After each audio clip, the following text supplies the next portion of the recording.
నమస్కారం, నాటివి న్యూస్ వార్తలకు స్వాగతం. ముందుగా వార్తలోని ముఖ్యాంశాలు. ఆశా వర్కర్ల వేతనాలపై కాంగ్రెస్ ను నిలదీసిన హరీష్ రావు. మేనిఫెస్టో హామీలను ఎప్పుడు అమలు చేస్తారని ప్రశ్న. కేసీఆర్ కి నిలిపివేతపై ప్రభుత్వాన్ని విమర్శించిన హరీష్. ఆశా వర్కర్ల సమస్యలపై తక్షణ చర్యలు తీసుకోవాలని డిమాండ్.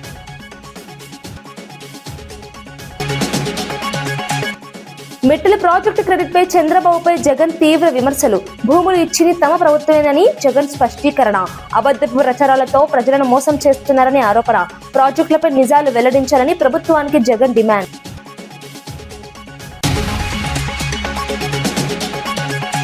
ఎల్పీజీ నుంచి పీఎన్జీకి మార్పుకు కొత్త విధానం ప్రకటించిన నాదెండ్ల మనోహర్. గ్యాస్ సరఫరాలో పారదర్శకతకు ఓటీపీ విధానం అమలు నిర్ణయం.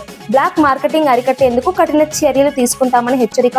నగరాల్లో పీఎన్జీ వినియోగం పెంపే ప్రభుత్వ దృష్టి. అరటి వాహనం నడుపుతూ రైతుల కోసం షర్మిల వినూత్న నిరసన. గిట్టుబాటు ధరల కోసం కలెక్టరేట్ కు చేరుకున్న షర్మిల రైతుల నష్టాలపై ప్రభుత్వం వెంటనే స్పందించాలన్న డిమాండ్. వినూత్న నిరసనతో రైతులకు మద్దతుగా నిలిచిన షర్మిల.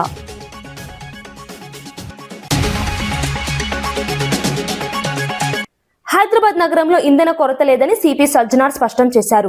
నగరంలో సుమారు 60 రోజులకు సరిపడా పెట్రోల్, డీజిల్ నిల్వలు ఉన్నాయని తెలిపారు. ఇటీవల వస్తున్న పుకార్ల కారణంగా ప్రజలు ఆందోళన చెందుతున్నారని గుర్తించారు. అవసరానికి మించిన ఇంధనం నిల్వ చేసుకోవద్దని ప్రజలకు సూచించారు. వదంతులను నమ్మి బంకుల వద్దకు పెద్ద ఎత్తున చేరుకోవడం వల్ల అనవసర రద్దీ ఏర్పడుతోందని చెప్పారు. నిబంధనలు ఉల్లంఘించి ఇంధనాన్ని అక్రమంగా నిల్వ చేసే వారిపై కఠిన చర్యలు తీసుకుంటామని హెచ్చరించారు. సరఫరా వ్యవస్థ పూర్తిగా నియంత్రణలో ఉందని, ఎలాంటి కొరత లేదని మరోసారి స్పష్టం చేశారు. ప్రజలు ప్రశాంతంగా ఉండాలని, అధికారిక సమాచారం మాత్రమే నమ్మాలని సూచించారు. పరిస్థితి పూర్తిగా సాధారణంగానే ఉందని తెలిపారు. స్కేర్సిటీ లేదు, మనకు సఫిషియెంట్ స్టాక్ ఉంది. 60 రోజుకు సరిపోయేంత స్టాక్ ఉంది. అది ఎందుకో ప్యానిక్ అయ్యి చాలామంది వాళ్ళు 2 వీలర్ కావచ్చు, 4 వీలర్ కావచ్చు, అన్నీ ఫుల్ ట్యాంక్ చేసుకుంటున్నారు. మనము మొన్న 22 రోజు చూస్తే 3024 కేఎల్ మనకు ఆ రోజు సేల్ కావడం జరిగింది. నిన్నే చూస్తే 6400 కేఎల్ మనము సేల్ కావడం జరిగింది. అంటే ఆల్మోస్ట్ డబల్ సేల్ కావడం జరిగింది. పబ్లిక్ అంతా ప్యానిక్తోని ఫుల్ చేసుకుంటున్నారు. ఎవరు కూడా ప్యానిక్ కావద్దు. సఫిషియెంట్ ఫ్యూయల్ ఉంది మా దగ్గర, సఫిషియెంట్ స్టాక్ ఉంది. ప్యానిక్తో వచ్చి అన్ని దగ్గర లైన్ కడుతున్నారు. చాలా వాల్ టైం కూడా వేస్ట్ చేస్తున్నారు. ఒక ప్యానిక్ సిచ్యువేషన్ క్రియేట్ చేయడం జరుగుతుంది. సో మనం కూడా అన్ని చోట్ల కూడా బందోబస్తు చేయడం జరిగింది. రెవెన్యూ సైడ్ నుంచి కూడా వాళ్ళ ఆఫీసర్స్ని పెట్రోల్ బంక్స్ దగ్గర పెట్టడం జరిగింది. ఈ మధ్యలో కొంత పెట్రోల్ బంక్స్ కూడా నో స్టాక్ ఎందుకు పెట్టారంటే మనము డబల్ సేల్ కావడంతో ఉన్న ట్యాంక్లో ఉన్న మొత్తము ఫ్యూయల్ అయిపోయింది. సో ఈ రీఫిల్లింగ్ కోసము మనకున్న 320 ట్యాంకర్స్ ఉన్నాం హైదరాబాద్ సిటీలో. రావడంలో కొంచెం టైం కావడంతో అక్కడ నో స్టాక్ పెట్టడం జరిగింది. కానీ ఫ్యూల్ లేదని చెప్పి వాళ్ళు నో స్టాక్ పెట్టలేదు. సో చాలామంది రకరకాల పుకార్లు పెడుతున్నారు. చాలా చోట్ల అక్కడేదో గుజరాత్లో అయింది, ఢిల్లీలో అయింది, రాజ్కోట్లో అయింది, సూరత్లో అయింది, చాలా షార్టేజ్ ఉందని చెప్తారు. అలాంటి ఎవరు పుకార్లు నమ్మొద్దు. పబ్లిక్ ఎవరు కూడా ప్యానిక్ కావద్దు. సఫిషియెంట్ ఫ్యూయల్ ఉంది మా దగ్గర. 60 రోజుకు సరిపోయేంత ఫ్యూయల్ ఉంది. మనం చాలా డీటెయిల్గా రివ్యూ చేయడం జరిగింది. సో పబ్లిక్ ఎవరు కూడా ప్యానిక్ అయ్యి పెట్రోల్ బంక్స్ దగ్గర చేరొద్దు. మీకు సఫిషియెంట్ స్టాక్ ఉంటుంది. ఎవరు కూడా ఫుల్ ట్యాంక్ చేసుకొని మళ్ళీ అనవసరం కూడా ఇబ్బంది పడొద్దని చెప్పి నేను మరీ కోరుతున్నాను.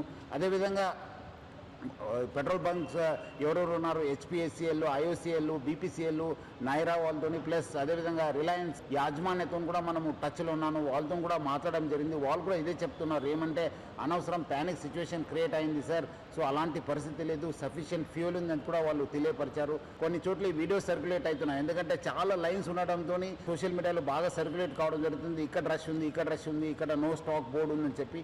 సో అలాంటి ఎవరు కూడా వార్తలు నమ్మొద్దని చెప్పి నేను ప్రభుత్వ తరఫు నుంచి, నా తరఫు నుంచి, జిల్లా యంత్రాంగం తరఫు నుంచి కూడా కోరుతున్నాను. నగర ప్రాంతాల్లో గ్యాస్ వినియోగంపై మంత్రి నాదెండ్ల మనోహర్ కీలక నిర్ణయం ప్రకటించారు. ఎల్పీజీ సిలిండర్ల వినియోగం నుంచి పైపుడు నేచురల్ గ్యాస్ వైపు మారేందుకు కొత్త విధానం తీసుకువస్తున్నట్లు తెలిపారు. ఈ విధానం ద్వారా గ్యాస్ సరఫరాను పారదర్శకంగా నిర్వహించేందుకు ఓటీపీ ఆధారిత ధృవీకరణ విధానాన్ని అమలు చేస్తామని చెప్పారు. దీనివల్ల అక్రమ వినియోగం, బ్లాక్ మార్కెటింగ్ నియంత్రణలోకి వస్తుందని వివరించారు. అక్కడ వాళ్ళందరినీ కూడా ఆ ఫెసిలిటీని ఉపయోగించుకోమని పూర్తి స్థాయిలో రేపటి నుంచి ఒక కొత్త పాలసీ, ఒక విధానం తీసుకొచ్చి ప్రజలందరిలో కూడా ఒక ధైర్యం తీసుకొచ్చే విధంగా మేము ఈ కార్యక్రమాన్ని ముందు తీసుకెళ్ళగలుగుతున్నాం. కమర్షియల్ సిలిండర్లు ఎవరైతే వాడుతున్నారో కేంద్ర ప్రభుత్వం 2 రోజుల క్రితం 10% కాస్త 20% పెంచారు. 26వ తారీఖున ఒక ట్యాంకర్ ఎల్పిజి సంబంధించిన ట్యాంకర్ మనకి విశాఖపట్నం పోర్ట్కి రాబోతుందనే సమాచారం మనకి ఆయిల్ కంపెనీస్ అందించారు.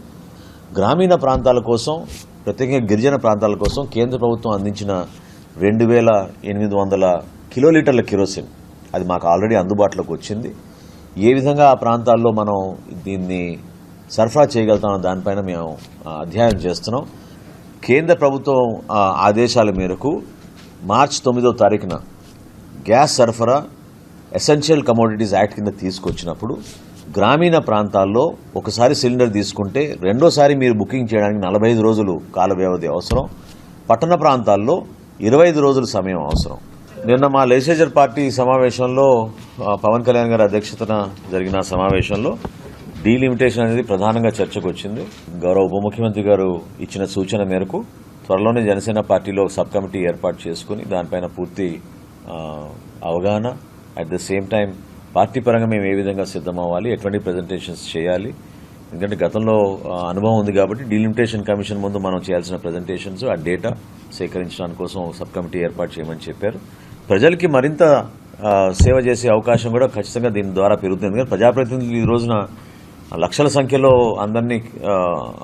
అందరికీ అందుబాటులో ఉండాలంటే కొంచెం ఇబ్బందికరమైన పరిస్థితి మన దేశంలో.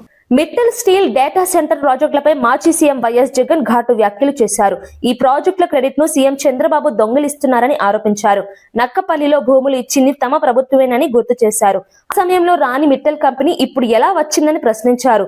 చంద్రబాబు ముఖం చూసి కంపెనీలు వస్తాయా అంటూ విమర్శించారు. అబద్ధపు ప్రచారాలతో ప్రజలను మోసం చేయడం మానుకోవాలని హెచ్చరించారు. ప్రాజెక్టులపై నిజాలు ప్రజలకు తెలియజేయాల్సిన బాధ్యత ప్రభుత్వానిదని అన్నారు. ఈ వ్యాఖ్యలు రాష్ట్ర రాజకీయాల మరోసారి వేడి పెంచాయి. అధికార ప్రతిపక్షాల మధ్య మాటల యుద్ధం కొనసాగుతోంది. ఈ అంశంపై ఇంకా రాజకీయ వివాదం ముదురుతోంది. కలిసి వాళ్ళు అప్పట్లోనే గ్రీన్కో ప్రాజెక్టులో దాదాపుగా 4,800 కోట్ల రూపాయలు కర్నూలులో కడతా ఉన్న పంప్ స్టోరేజ్ ప్రాజెక్టులో భాగం తీసుకొని గ్రీన్కోలో 4,800 కోట్ల రూపాయలు పెట్టుబడులు పెట్టడానికి ఆ రోజుట్లో డావోస్లో అప్పుడే నా సమక్షంలోనే అవగాహన కుదురుంది. అది కాక అప్పట్లోనే ఎస్ఆర్ స్టీల్ వీళ్ళు కొనుగోలు చేసి దాంట్లో ఎక్స్పాన్షన్ కూడా పోతూ 1,000 కోట్ల రూపాయలు పెట్టుబడి పెట్టేదానికి కూడా ఆ రోజే నా సమక్షంలోనే అది కూడా జరిగింది. ఇది కాక వీళ్ళను కొత్త స్టీల్ ప్లాంట్ పెట్టడానికి అడుగులు ముందుకు వేయండి అని చెప్పి ఆహ్వానించింది నేను.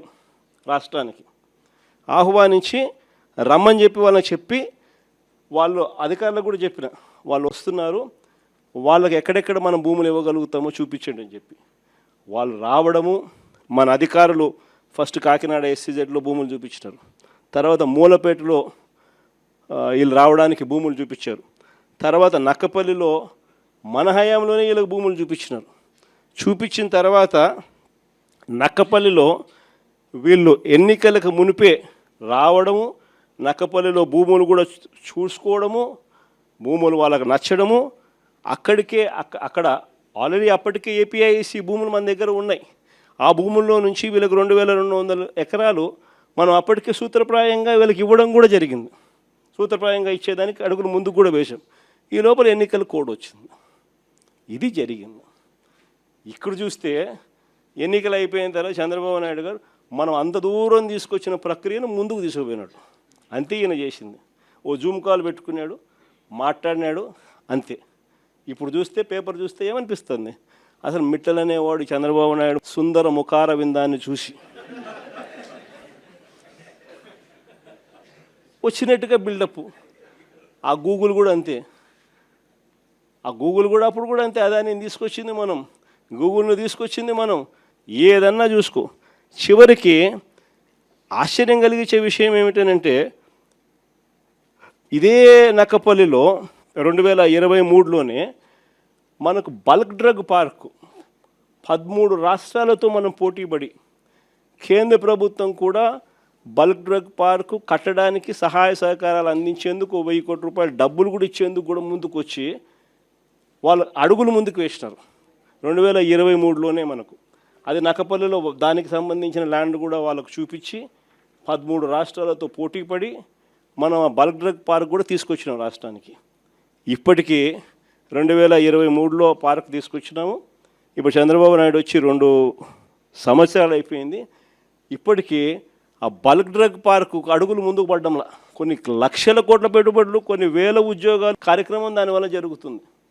అట్లాంటిది అక్కడ కూడా అడుగులు ముందుకు వేయడంలా వెనక్కి పోయింది. దాన్ని మళ్ళీ కాంప్లికేట్ చేస్తూ అక్కడ ఉన్న ల్యాండ్ సరిపోతుంది, ఆ ల్యాండ్ సరిపోదని చెప్పి ఇంకా ఎక్కువ ల్యాండ్ కావాలని చెప్పి ఇంకా అడుగులు ముందుకు వేసినారు. వేసేసరికి కథ రివర్స్ అయింది.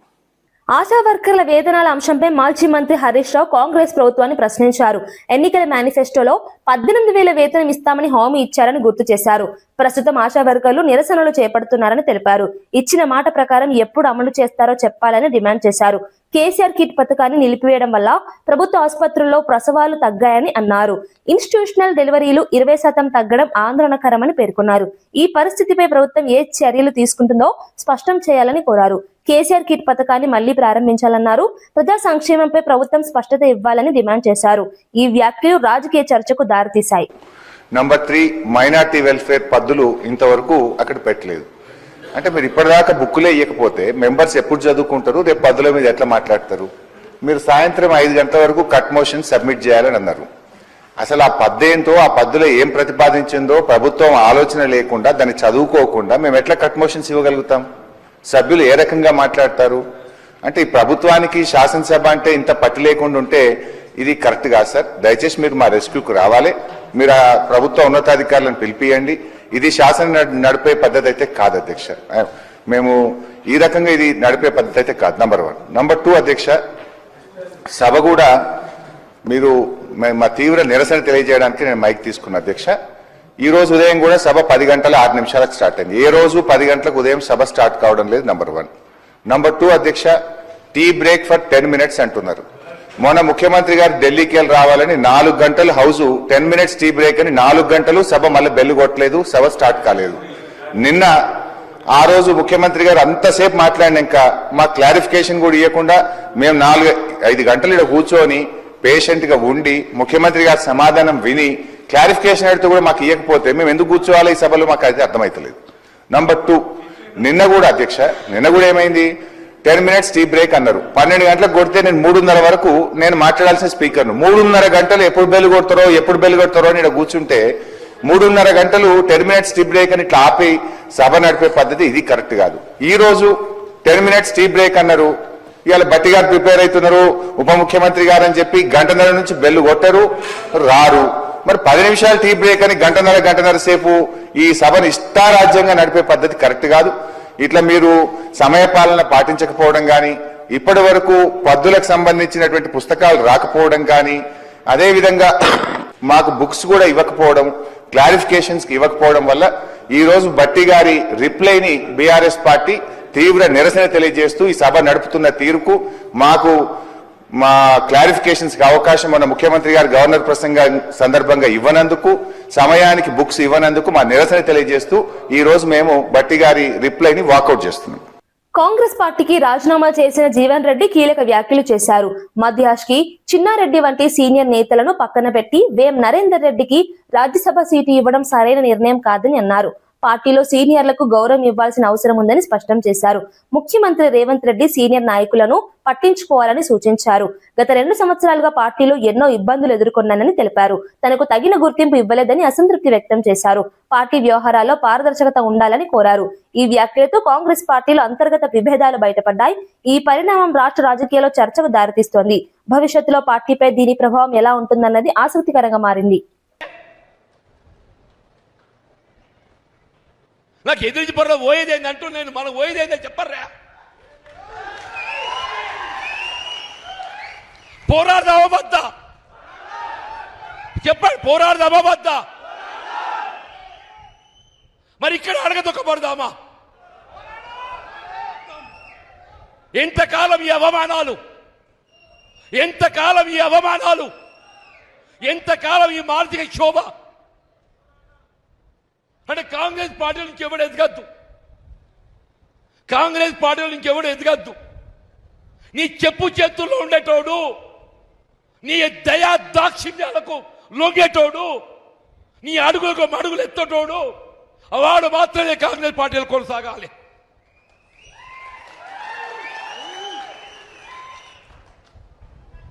నిన్ను ఎదిరించేటోడు, వీళ్ళు రాహుల్ గాంధీ ఆలోచనకు అనుగుణంగా నడిచేటోడు. నువ్వు ఎవరిని అడగదొక్కుతున్నావే? రాహుల్ గాంధీ గారి ఆలోచనకు అనుగుణంగా నడిచేటోడిని అడగదొక్కుతున్నావు అంటూ నేను.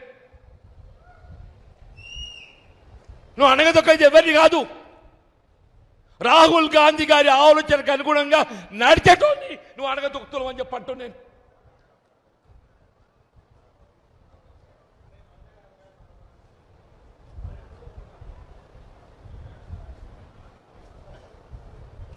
ఏ 2.5 సంవత్సరాలు నేను పదవి అడగలేదే, నేను ప్రభుత్వ సలహాదారు అడగలేదు, నిన్ను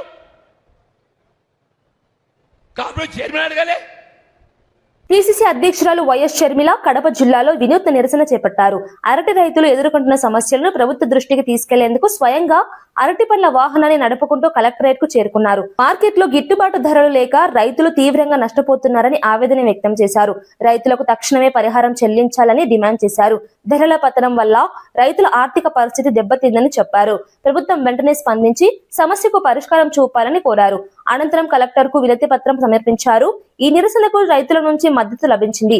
షర్మిల చర్య రాజకీయంగా కూడా ప్రాధాన్యం సంతరించుకుంది.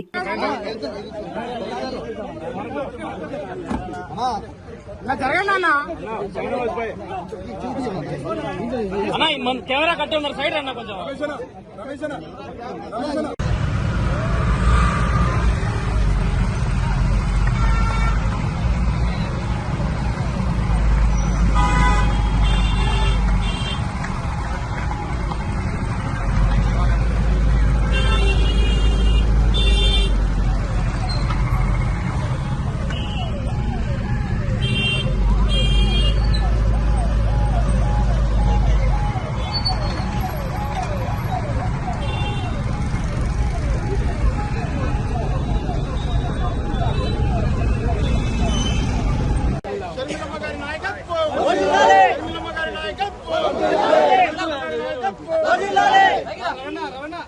ఆదుకోవాలి అరటి రైతులను వెంటనే, ఆదుకోవాలి అరటి రైతులను వెంటనే, మద్దతు ధరని పెంచాలి అరటి రైతులకు, మద్దతు ధర కల్పించాలి అరటి రైతులకు. జై షర్మిలమ్మ, జై షర్మిలమ్మ, జై షర్మిలమ్మ, జై షర్మిలమ్మ.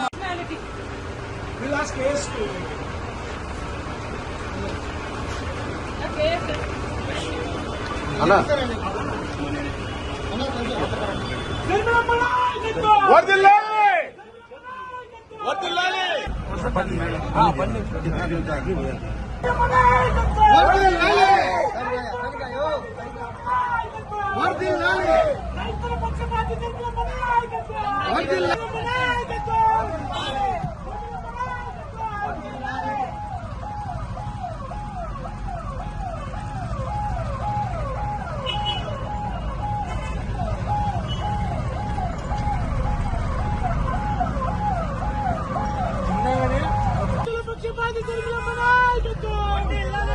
రైతుల పక్షపాతి షర్మిలమ్మ నాయకత్వం, రైతుల పక్షపాతి షర్మిలమ్మ నాయకత్వం. జై కాంగ్రెస్, జై కాంగ్రెస్. హైదరాబాద్ నాంపల్లిలోని బీజేపీ రాష్ట్ర కార్యాలయంలో భారీగా చేరికలు జరిగాయి. కేంద్ర మంత్రి కిషన్ రెడ్డి సమక్షంలో వివిధ పార్టీలకు చెందిన నేతలు, కార్యకర్తలు బీజేపీలో చేరారు. శ్రీనివాస్ రెడ్డి, సుభాష్ సహా పలువురు ప్రముఖ నాయకులు కాషాయ కండువా కప్పుకున్నారు. ఈ సందర్భంగా లక్ష్మణ్ సింగ్, రవి సింగ్ తదితరులను పార్టీలోకి ఆహ్వానించారు. పెద్ద సంఖ్యలో కార్యకర్తలు పార్టీలో చేరడం పార్టీకి శుభ సూచకమని నేతలు పేర్కొన్నారు. ఈ చేరికలతో పార్టీ బలోపేతం అవుతుందని అభిప్రాయపడ్డారు. రాష్ట్ర రాజకీయాల్లో బీజేపీ స్థానం మరింత బలపడుతుందని భావిస్తున్నారు. కొత్త నాయకత్వంతో పార్టీకి ఉత్సాహం పెరిగిందని తెలిపారు. ధరమ్ సింగ్, దిలీప్, ఇట్లా ఇట్లా. జై శ్రీరామ్.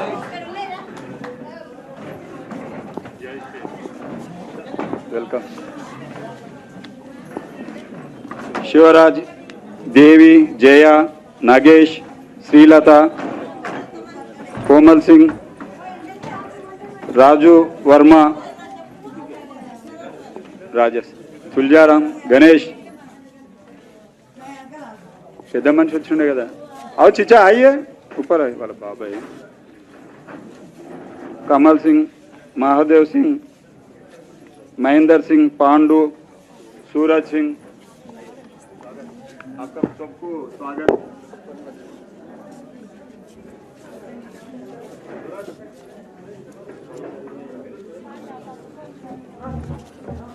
కిషన్ భాయ్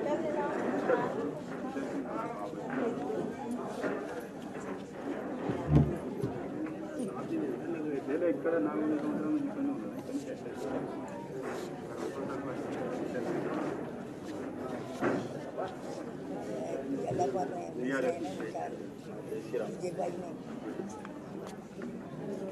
మహిళా సోదరు మళ్ళీ కొద్దిగా ముందరికి జాగా ఇవ్వండి. రండమ్మా ముందుకు రండి. దేవి జయ వాళ్ళందరి గిట ముందుకు రండి అమ్మా. సోదరి మండలి అందరి గిట ముందుకు వచ్చి కూర్చోండి. జై శ్రీరామ్. జై శ్రీరామ్.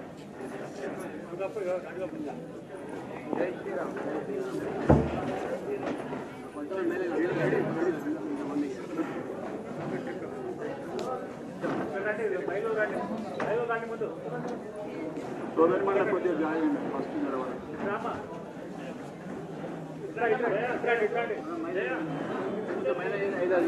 ఒక 5-6 మంది మహిళలు ముందుకు రండి అక్క. అదే మంచిదండి.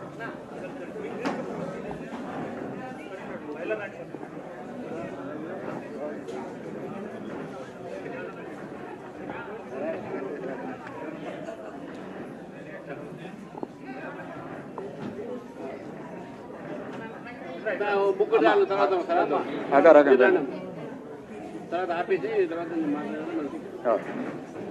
నమస్తే.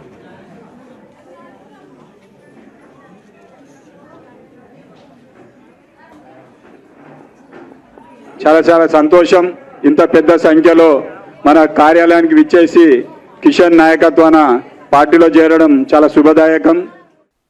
హైదరాబాద్ నగరంలోని మియాపూర్, మదీనాగూడ ప్రాంతాల్లో ఇంధన కొరతపై వదంతులు ప్రజల్లో ఆందోళన కలిగిస్తున్నాయి. ఈ ప్రభావంతో వాహనదారులు భారీగా పెట్రోల్ బంకుల వద్దకు చేరుకుంటున్నారు. కొన్ని బంకుల్లో నో స్టాక్ బోర్డులు కనిపించడంతో ప్రజలు ఇబ్బందులు ఎదుర్కొంటున్నారు. అందుబాటులో ఉన్న బంకుల వద్ద కిలోమీటర్ల మేర వాహనాల క్యూలు ఏర్పడుతున్నాయి. ఈ రద్దీ కారణంగా ట్రాఫిక్ తీవ్రంగా ప్రభావితమవుతోంది. పరిస్థితిని నియంత్రించేందుకు ట్రాఫిక్ పోలీసులు రంగంలోకి దిగారు. అధికారులు వదంతులను నమ్మవద్దని సూచిస్తున్నారు. అవసరమైన మేరకే ఇంధనం తీసుకోవాలని హెచ్చరిస్తున్నారు.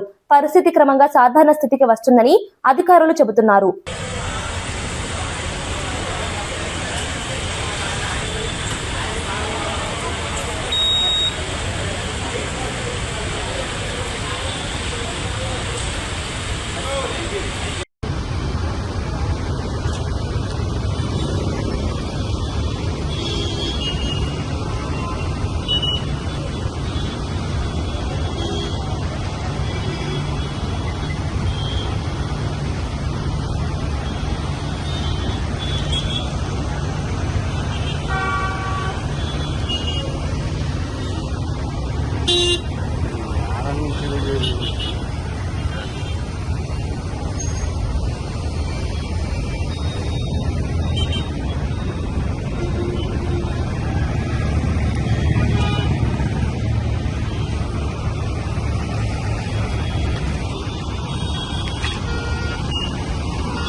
సింగరేణి కార్మికులకు ఇచ్చిన హామీలను అమలు చేయడంలో కాంగ్రెస్ ప్రభుత్వం విఫలమైందని కార్మిక సంఘం నేత మిర్యాల రాజిరెడ్డి విమర్శించారు.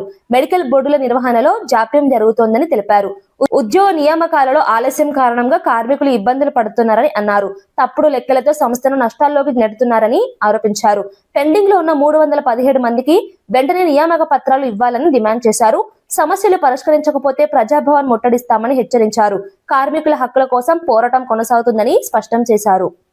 చర్చలో భాగంగా మధుసూనాచారి గారు ఇచ్చినటువంటి ప్రశ్నకు సమాధానం ఇస్తూ భట్టి గారు సింగరేణిలో 5 సంవత్సరాల కాలంలో 2018 నుంచి 23 వరకు 13,119 మంది ఇన్వాలిడేట్ అయ్యి ఉద్యోగాలు ఎక్కువగా ఇచ్చినారు అని చెప్తూ, మేము 2 సంవత్సరాల కాలంలో 14 మెడికల్ బోర్డులు నిర్వహించి 1990 మందికి ఉద్యోగాలు ఇచ్చినామని చెప్పిండు.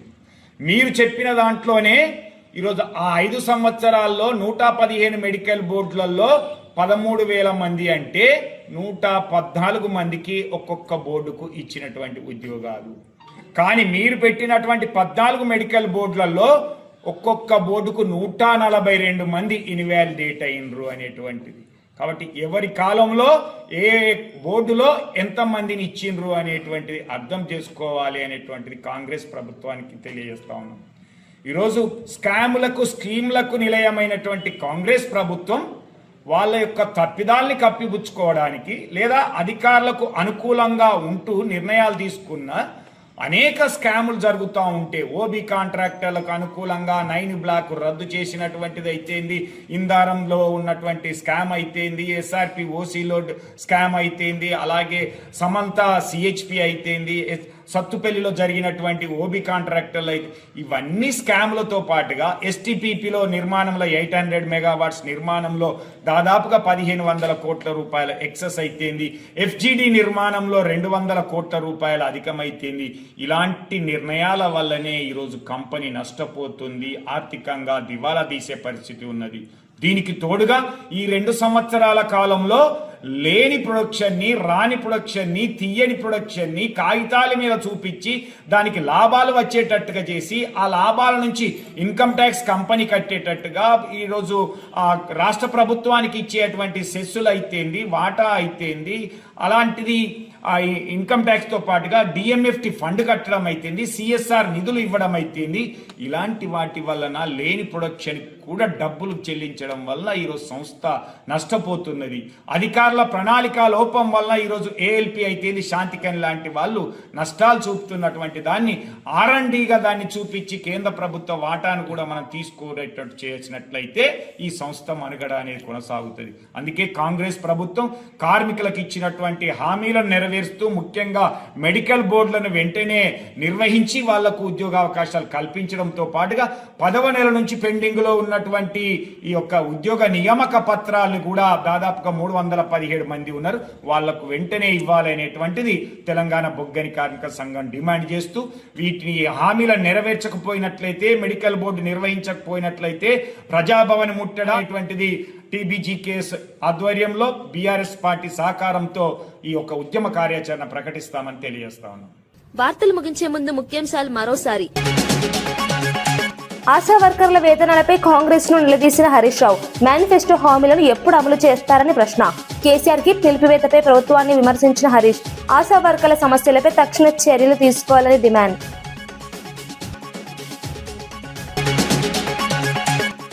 మిట్టల ప్రాజెక్టు క్రెడిట్ పై చంద్రబాబుపై జగన్ తీవ్ర విమర్శలు. భూములు ఇచ్చింది తమ ప్రభుత్వమేనని జగన్ స్పష్టీకరణ. అబద్ధపు ప్రచారాలతో ప్రజలను మోసం చేస్తున్నారని ఆరోపణ. ప్రాజెక్టులపై నిజాలు వెల్లడించాలని ప్రభుత్వానికి జగన్ డిమాండ్.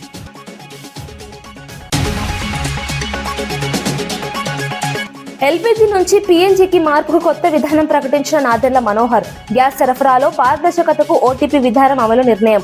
బ్లాక్ మార్కెటింగ్ అరికట్టేందుకు కఠిన చర్యలు తీసుకుంటామని హెచ్చరిక. నగరాల్లో పీఎన్జీ వినియోగం పెంపే ప్రభుత్వ దృష్టి. అరటి వాహనం నడుపుతూ రైతుల కోసం షర్మిల వినూత్న నిరసన.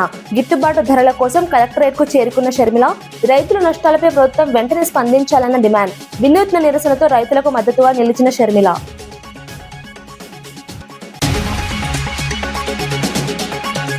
ఇవి ఈనాటి వార్తా విశేషాలు. మరో బులెటిన్లో మళ్ళీ కలుద్దాం. నమస్కారం.